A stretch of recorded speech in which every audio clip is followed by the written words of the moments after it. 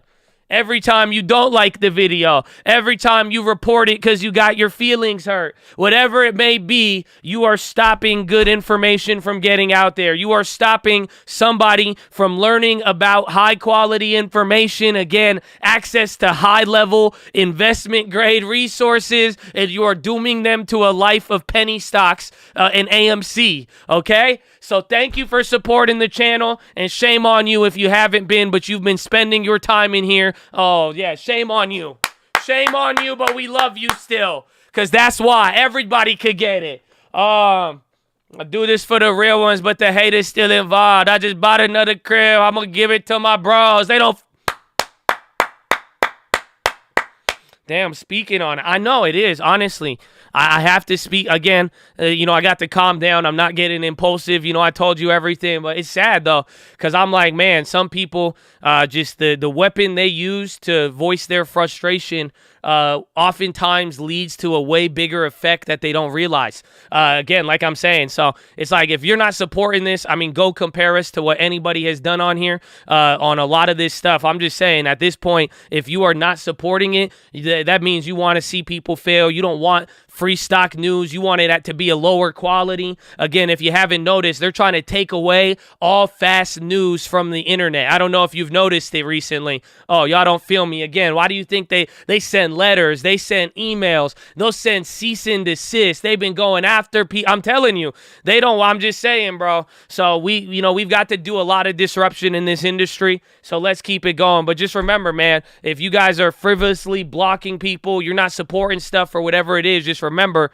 by not supporting it, you are supporting the exact opposite. So when we stand for positivity, we stand for getting people free information, whether or not they agree with our politics or not. None of that matters. But I'm just saying, when you don't like something and you try to, be against it and do the opposite of supporting, you are actually helping. You're trying to plant a negative effect that honestly will hurt a lot of people, which is sad to see. So I'm grateful for the people who get it because, again, a lot of you guys have realized the benefits and everything else. So like I'm saying every day, man, y'all don't have to do anything. You want to be a little bitch, you can be a little bitch. You want to be a homie, you want to hold it down, you want to actually say, yo, this is my life, this is my time. I have somebody I can ask questions to. We got access to terminals, data, macroeconomic data. We could even get interviews with CEOs on the most pressing topics 3 months before anybody in news media picks it up. All of that is free. All of that is available. So if you decide, like, yeah, I'm going to make the most of that, fuck yeah, baby. God bless you. That's what I'm talking about.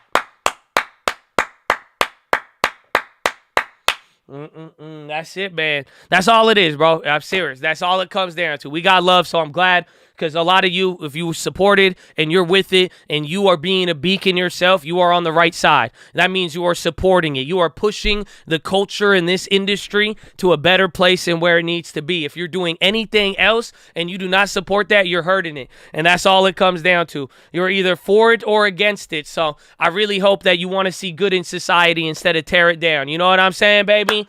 Shout out to the cult, baby. And thank you for all of you who have built up the culture and community and have spread information and have done good to keep what we have built alive and also go above and beyond and just help other traders, other people, put them on the good information, encouraging them to think for themselves. All of it, baby. I love it. So that's it. But God bless you and thank you again. Shout out members, non-members, stream alerts. We love all of you. But thank you once again, Colt. God bless you. And I hope you're writing. It's already Thursday. Doesn't that suck? It's already like the end of the week, bro. It's already over. But I love you. Check out the links. First link for the Scream Alerts Bootcamp and Real Estate course. Best part about being on this channel, just click this channel and make sure you have the bell, okay? And turn it on because guess what? You're going to get a watch list. These are uploads, but look. Oh, look at that. S&P going to, oh, looking good. Do I look swole? How swole do I look? No, I need some swole videos. Where are the swole videos at? Where are you looking at? All swollen shit. Okay, that's a little bicep. Does he wear tank top? Oh, look at this guy, bro. Oh, I'm still live? Oh, my bad. I was just trying to, monitor my progress. You know what I'm saying? Oh, shit. But check it out, though. Second link or this link, whatever it is. But again, 4 or 5 p.m. I hope I see you there. God bless you. Don't miss it. Third link for that membership badge, baby. You can save it for the other channel, too. Don't worry. We still love you. Check out the merch. Again, I will sell you this. Everything is freemium. I'll give it all for free, but I'm just telling you, I will sell you breathable merch. It's great, breathable, awesome merch. If you follow me on Instagram, which you should do, at the Trading Fraternity, I love you, and I got something for you, but when you follow me, a fake Josh is going to follow you, and he's going to try to sell you everything but the merch. So that's how you know if it's me or not. So don't fall for any crypto scams.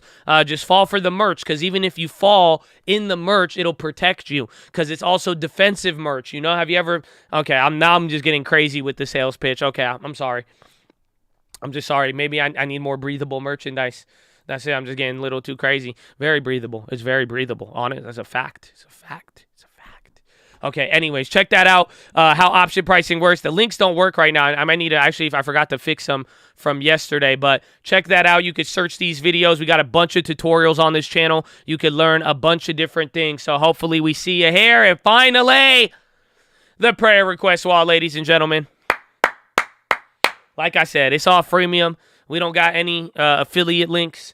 There's nothing wrong with that. I'm just trying to tell you where our motivation is and what we do. That's what I say with all of this. Even if I say shame on you, even if I call out certain things, I'm not here to denounce anything. I'm not punching down at anything. I'm just trying to highlight to you what we are about. Again, there's a reason I don't have any affiliate links, and the only link that I will have to promote anything to you is literally this prayer request wall right here.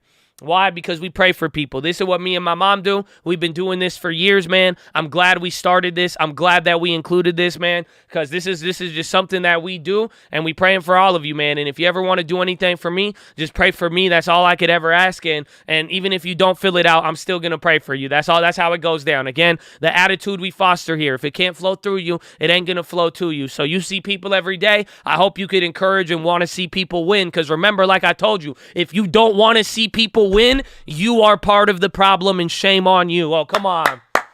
They don't feel me. So if you can't even see a random motherfucker on the street have a happy moment and that bothers you, you, my friend, are a part of the problem. And this is what I'm saying. It's okay. Hopefully we can help you fix the problem, because what we believe in is very simple. We want to see everybody do good. Why? Because I know how capitalism and money works. There's enough money out there for everybody to do good. There's enough of everything. There's enough Jesus. There's enough you for everybody. Oh, they don't feel me. Okay, but I'm just saying.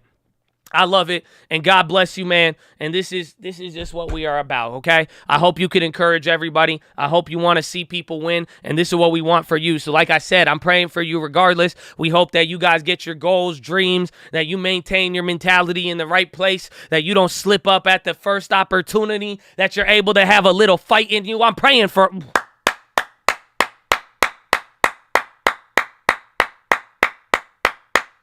They don't feel me, man. They don't feel me. They don't. So that's it, man. But pray for the Chad. Pray for me. And thank you for all of you who have prayed for me. It really works. You know what I'm saying? You know what I'm saying? It really works. It goes a long way. It goes a long way. There you go. Praying for you, Chad. Pray. I love to hear it. Love to hear it. Amen. Amen. Amen. So that's it, though.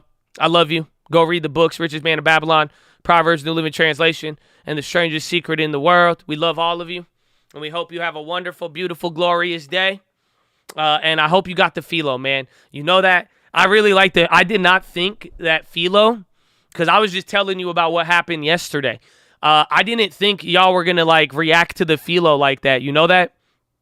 That's the craziest thing. Like, I think I got, like, 6 emails after the PHILO. Some of y'all in the chat, you guys are like, damn, I really needed that one, bro. They're like, wow, I missed this many weeks and I came back and that's exactly what I needed. And I was surprised. Honestly, man, I didn't, because you know why I was surprised? Because I thought this one just related a little bit too much to me. I was like, I don't know if this was going to have the same, like, effect, because I know everyone has different, different lives. You guys, we all go through different stages at different times. We encounter certain problems and happiness at the same time and different times. But I was just surprised how many people actually were like, yo, I needed that today. Wow, that was very important. Even my sister was like, that's a good one. She don't even like bro, my sister was at my house and I just started playing I played a pastor, Stephen Furtick. I put him on the speakers while she was at my house, bro. And she's like, if you just want me to leave the room, I'll leave. And she like, that's it. It lasted for like 2.5 minutes. And she was like, I can't listen to this. I can't listen. And she walked out the room. She dipped out, bro. She was not about that life right there. But it's funny because even then she was like, oh, that PHILO was good. That's good. I'm glad she heard it. But I think a lot of people vibe with it, man. I really hope you rewatch it, but it's very simple. Just calm down.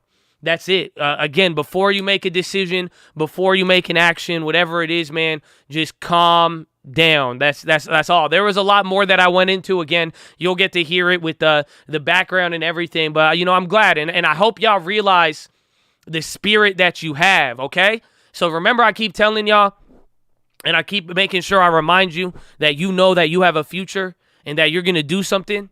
You know what I'm saying? Remember, I told you you got greatness ahead of you, and you are going to do something great. Yes, you. This is not a generic statement. I'm telling you right now, you are going to do something great. A lot of y'all need to hear that, right? So that's kind of the first part that I was going to get on. I'm kind of blanking on the second part I was going to tell you.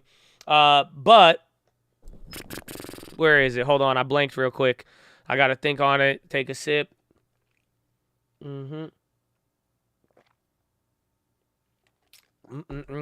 man, no, I'm already missed. Dude, I'm telling you, there was so much. It gets my mind going. Hold on. I'm just going to come back to me. Well, I forgot. I was telling you how important you are, and I was like, yeah, just make sure. There's one. I needed to give you another one. Oh, what was it? No. It's going to come back. Hold on. You're going to wait with me. Hold on. Oh. This is a real blanking. No, I need to get this one out.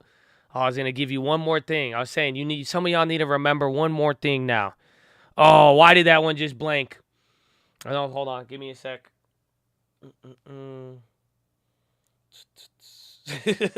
I've never done this before. If any of you have watched, you have known. Honestly, even the feel anything. Hold on. This one's coming back to me.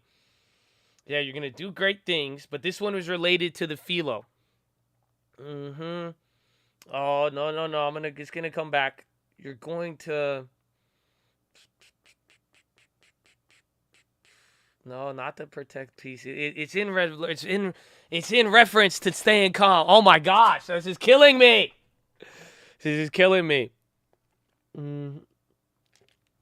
What did I say before that? Does anybody know? This is perfect. I have one more. Nah, man. Maybe it wasn't meant to be then. I don't know what it is. There's one more thing, man. Oh, I'm so mad I forgot this. No, not sister. It was a very simple one. Thinking about your actions. No, it's being calm. You could only control what you control. I really am getting old, bro. That's it. Talking about sister liked it. I honestly, I don't think it was meant to be. I just wasn't meant to give you that. But hey, I'll just go back to what it was, man. I really hope you guys can stay calm.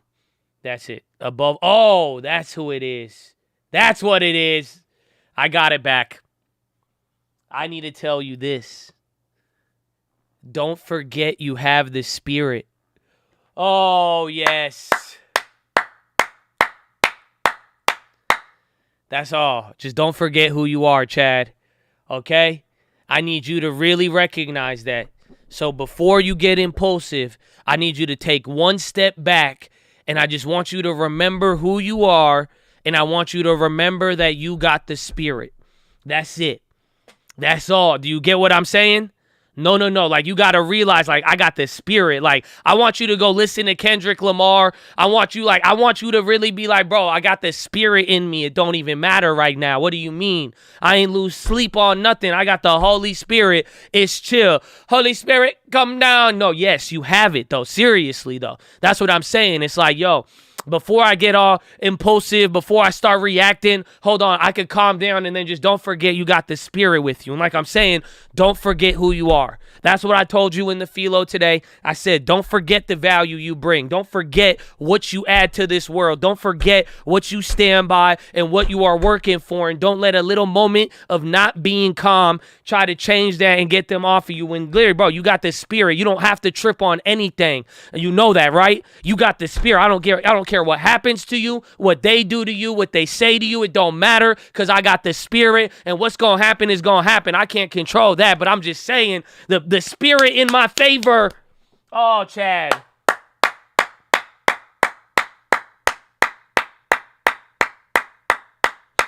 Chad, do you feel me? That's all I'm trying to say. So just remember, yeah, you're going to do something important, but you also got to remember that you got the Spirit, and just don't forget who you are, okay? So that just remember the Spirit and who you are before you react. So calm down, remember that, and then go tell me what you're going to do next, okay? Oh, come on.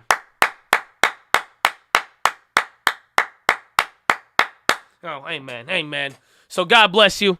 You could go take another listen. That's all we need. You know what I'm saying? That's all we need. That's it. You got the Spirit, bro. You got the Spirit. There's nothing to trip about. Nothing to trip about, you know?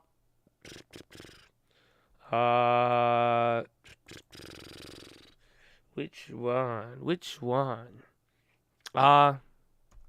Let's listen to this one.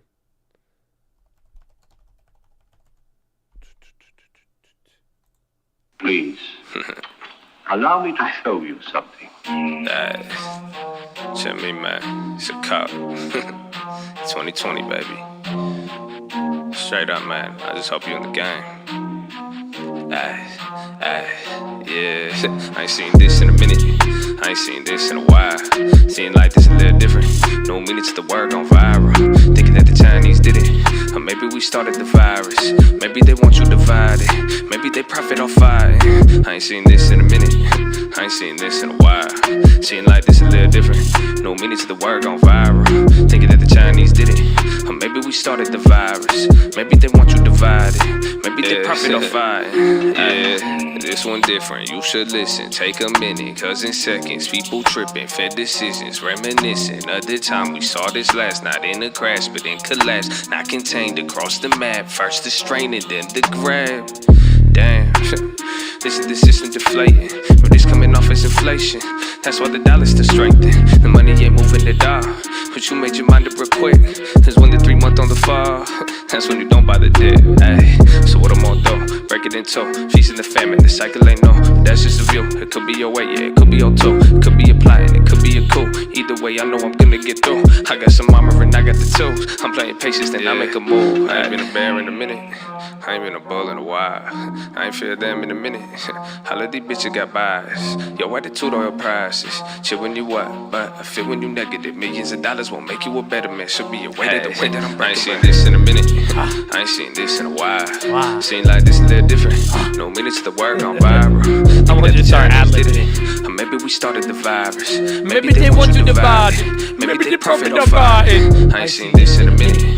I ain't seen this in a while. Seen like this a little different. No minutes of the word gone viral.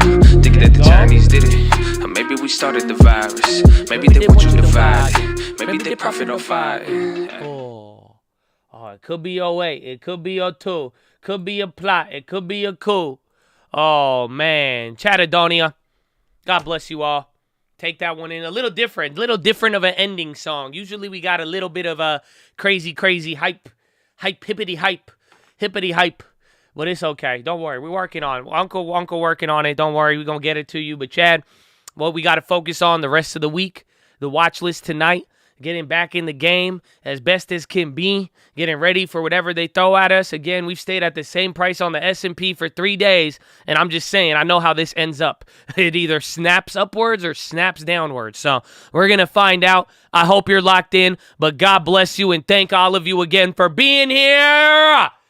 And that is the day, my friends. So have a wonderful day. I'll see you on the watch list, and I'll see you in the morning. And just don't forget why we are here. And why we keep going. And why we know we got the spirit, baby. Why? Finger to the sky, baby. To God be the glory. And through the grace of God alone. Amen. Oh, yes. Oh, yes. That spirit, bro, it's alive. It's alive and well. Oh, man. They don't know who they playing with, man. Chad, you feel it, right? You feel it, babe? Good. It's game time. All right. Well, I love you. Have a wonderful evening. I'll see you tonight, and I'll see you in the morning. Peace out. Oh, hey, wait, Josh. Hold on. I want the spirit pony. Okay. Love you.